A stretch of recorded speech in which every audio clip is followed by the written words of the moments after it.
Your WCIA 3 forecast first, sponsored by Matex Heating, Cooling, and Plumbing. Kind of an interesting view on our Flooring America Gibson City Area Hospital camera.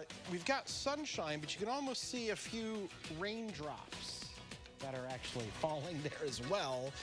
As we've got some cloud cover that's bringing some light shower activity to the area here tonight. And you can see there it is on the radar, just some very light rain. Heavier rainfall setting up to our south and west, going to be moving in as we go throughout to the course of this evening. Could see a few thunderstorms. The severe weather threat is pretty low for us. It's not zero, but it's something we're going to monitor for you. Temperatures are here into the mid-50s. The big severe weather threat is down to our south tonight. Parts of Alabama getting hit pretty hard. For us, mainly rain and a lot of wind. That wind is about to crank up. We'll talk about a wind advisory that is in effect when we come back here in a little bit. WCIA 3 News starts right now. Now on WCIA 3 News.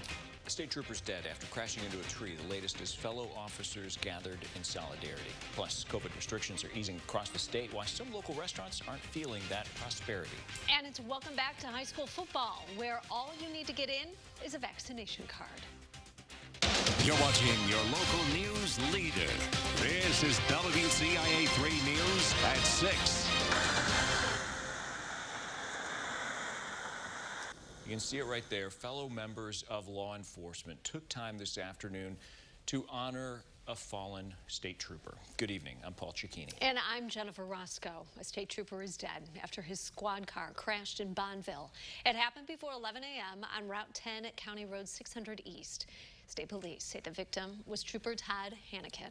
We have team coverage for you tonight. WCIA 3's Jamie Mays is live in Urbana at Carl Hospital. Jared Farmer live in Bonneville where the crash happened. First, we're going to Jamie. You just left a news conference. Jamie, give us more details about what happened. Jennifer, state police say Hannikin was on patrol when the crash happened.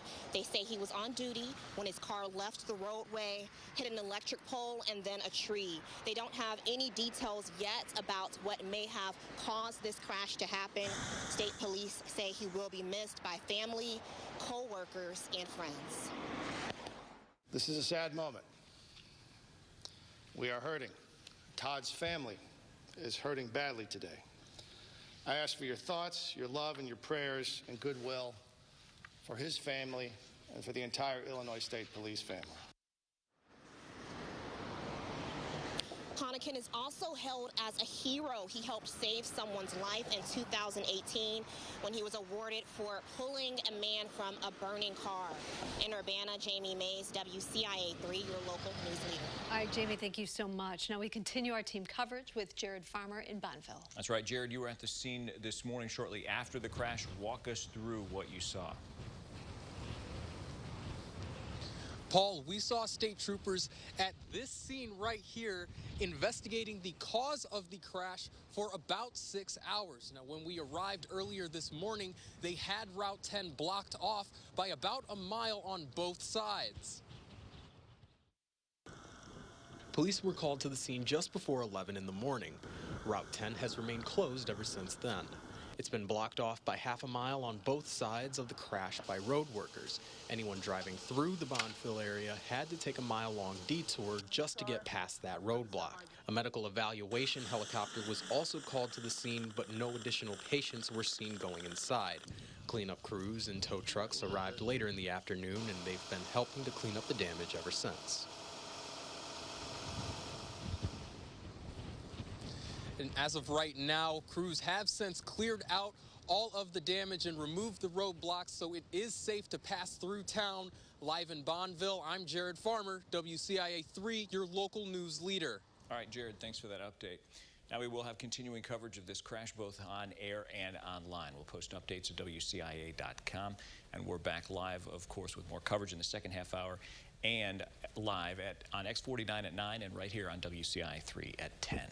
Coles County Sheriff's Department also lost a member of its force today. The department shared on Facebook, Deputy Brett Castle died early Wednesday morning. Castle joined the department in May 2006. You know, for 14 years of service, he was a field training officer, firearms instructor, and correctional officer. Visitations planned for 5 to 7 on March 28th at Adams Funeral Chapel in Charleston. The state is reporting 35 more deaths from COVID-19. There are almost 2,200 new cases. The state's positivity rate has gone up to 3.2%. Around 118,000 more people were vaccinated in the past 24 hours. The 7-day rolling average is more than 101,000. More than 5.1 million people have gotten a dose. And as more people get vaccinated, restaurants are seeing more business. But some in Urbana are struggling to fully reopen. WCIA3's Abigail Metch is live in our newsroom. So, Abigail, what's the problem? Well, Jennifer, the Courier Cafe has been a staple of downtown Urbana for 41 years. They're trying to reopen for their normal business hours, but the owner says they don't have enough workers. We have to close every day here at 3 o'clock because we just don't have enough staff to continue in our normal hours. And we're also closed on Mondays. We were always open 7 days a week. Alan Strong owns 2 restaurants in Urbana. Neither of them are open for their normal hours. He says there aren't enough employees. Normally, I have a staff of around 100 people between both restaurants, between Courier Cafe and Silver Creek. And right now, we're at half that staff.